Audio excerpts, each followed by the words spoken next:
Rangers are stepping into one of the most defining phases of their rebuild. And while the spotlight naturally shines on the new managerial setup and the squad reshaping ahead of the upcoming season, there is a whole other world of crucial developments unfolding quietly in the background. These off-the-pitch moves, though not grabbing headlines or dominating fan conversations like a new signing or a tactical switch would, could end up being just as important for the long-term success and stability of the club. Behind the scenes at Ibrox, there is a sense of growing momentum, a feeling that after years of financial balancing acts and playing catch-up with their biggest rivals, Rangers are finally laying the foundations for something more stable and competitive. The club's long-term vision, both on the footballing side and the financial front, is starting to take clearer shape, and the latest updates suggest that a potentially game-changing financial boost is on the horizon. So, what exactly is going on behind the famous blue gates of Ibrox? Let's dive into the details, because this could be the start of a transformative chapter for Rangers Football Club. In recent days, news broke that could deliver an 8-figure cash injection into the club, a sum that has the potential to drastically alter Rangers' position both on and off the field. We're talking about tens of millions of pounds, money that could go towards squad investment, infrastructure improvements, or even help balance the books after years of financial strain. This isn't just about splashing cash for the sake of it. It's about putting Rangers in a position to genuinely compete with Celtic over a full season and in all competitions. This major development follows months of speculation and behind-closed-doors negotiations. The catalyst for this potential windfall has been the club's ownership restructuring, with Andrew Kavanagh and for NEARS Enterprises finalizing their takeover of Rangers at the end of May. After years of speculation and uncertainty about the long-term ownership and financial backing of the club, this takeover marks a significant moment in Rangers' modern history. The first major move from the new ownership group was the appointment of a permanent manager, following Barry Ferguson's interim spell in charge after a thorough selection process that reportedly included discussions with high-profile candidates like David Ancelotti. The club opted to bring in former Rangers defender Russell Martin to lead the team. Martin, known for his progressive style and focus on youth development, now has the task of building a squad capable of challenging for domestic honors and making an impact in Europe. But while Martin's appointment is naturally grabbing headlines, the announcement that came alongside it could prove even more important. In the grand scheme of things, the new ownership confirmed a substantial £20 million investment from existing shareholders, primarily driven by Kavanagh and the 49ers Group. This cash injection is not just a goodwill gesture, it's a statement of intent, according to respected football finance expert Dan Plumley. This investment represents a hugely positive step forward for Rangers.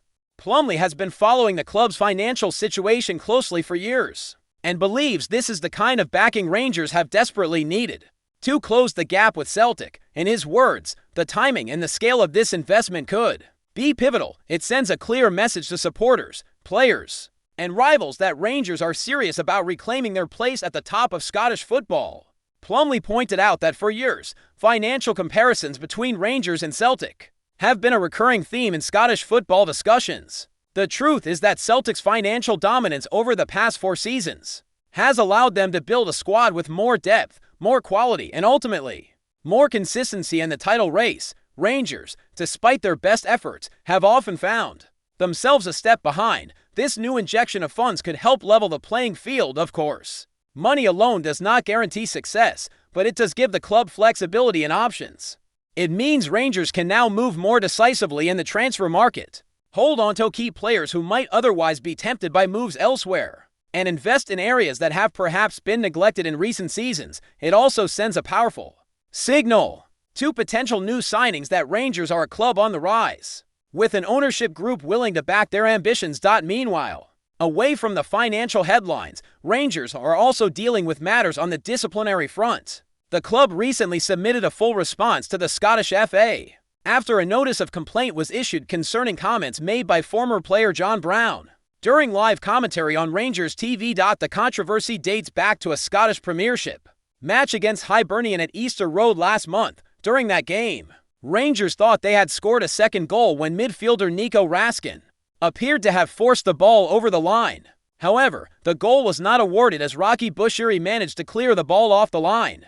Hibs then broke quickly and went on to equalise. leaving Rangers fans and commentators alike furious. VAR did not intervene, reportedly due to the lack of a conclusive camera angle showing the ball fully crossing the line. John Brown, providing live commentary for Rangers TV, did not hold back in his criticism. In the heat of the moment, he described the situation as corrupt, a statement that immediately drew a cautious response from fellow commentator Tom Miller, who suggested they could not make such accusations on air. Brown doubled down, saying he stood by his words. This led to the Scottish FA issuing a notice of complaint against Rangers for breaching rules regarding public criticism of match officials. The specific rule in question prohibits clubs or associated broadcasters from publishing material that questions the integrity, competence, or character of match officials. It's a rule that exists to protect referees and officials from undue public criticism that could undermine their authority. Rangers, however,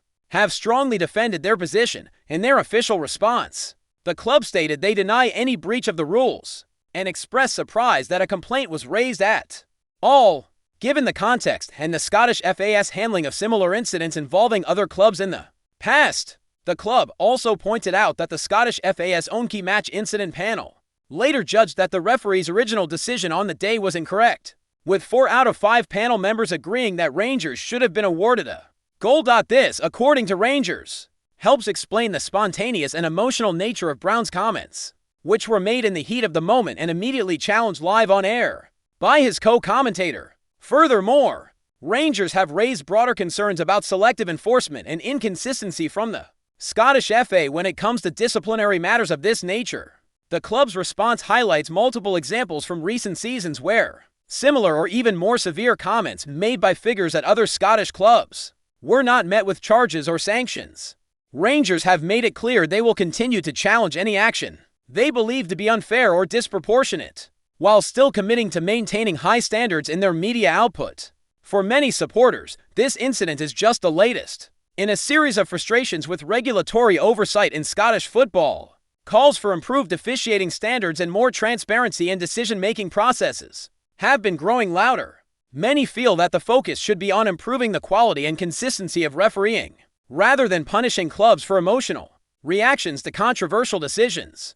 All of this comes at a time when Rangers are desperately trying to build momentum on all fronts. The combination of new ownership, fresh investment, and a clear stance against what they perceive as unfair treatment by the authorities suggests that the club is determined to control their own narrative going forward. And while that story continues to unfold, there have been further developments regarding the club's coaching staff. Ismail Harry, who joined Rangers earlier this year as assistant to Felipe Clement, has now left the club following the appointment of Russell Martin as head coach. Harry had stayed on through Barry Ferguson's interim spell, but with Martin bringing in his own backroom team, Harry has now taken on a new challenge. Reports from Belgium suggest that Harry has been appointed as the new head coach of Westerlo in the Belgian Pro League.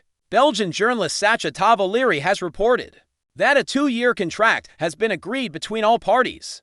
The club confirmed Harry's departure in an official statement, wishing him all the best for the future and acknowledging his contribution during his short time at Ibrox. This move reflects the natural changes that come with a new managerial era. Russell Martin will now have the opportunity to shape his own coaching staff and implement his ideas as Rangers prepare for what could be one of the most important seasons in recent memory. With so much happening on and off the field, it's clear that Rangers are entering a new chapter. Whether it's the financial boost, the managerial changes, or the ongoing battles with the Scottish FA, the next few months promise to be eventful for the Light Blues.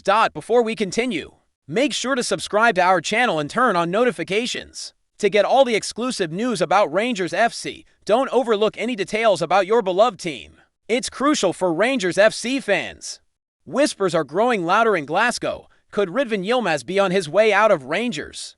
The Turkish left-back, who arrived at Ibrox with high expectations, is once again the subject of speculation as the summer transfer window heats up. While nothing has been confirmed, the chatter behind the scenes suggests that a move could be on the horizon. YILMAZ, 23, has had a mixed spell at Rangers since joining from Besiktas. Injuries and stiff competition for places have prevented him from becoming a consistent starter, despite flashes of his undeniable quality. Fans have seen moments of brilliance, quick feet, attacking flair, and solid defensive work, but those moments have come too infrequently to silence doubts. about his long-term role in the squad.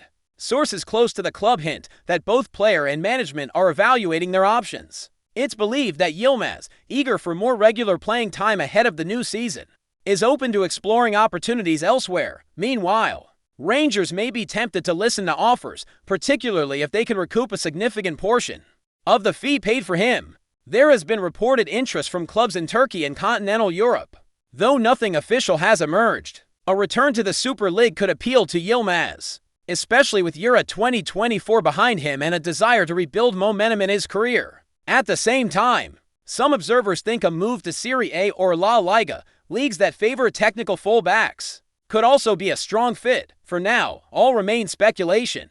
Rangers are keeping tight-lipped, and YILMAZ himself has made no public statements about his future. But the buzz around Ibrox is unmistakable as preseason draws near. Don't be surprised if this story gathers steam. Where there's smoke, there's often fire, and RIDVAN YILMAZ may just be the next big name to exit Glasgow. Greetings, fans. Make sure to hit that like button and subscribe to the channel, as it's greatly appreciated by Rangers FC, and don't forget to share your thoughts on the news in the comments section below. Until the next video, stay tuned.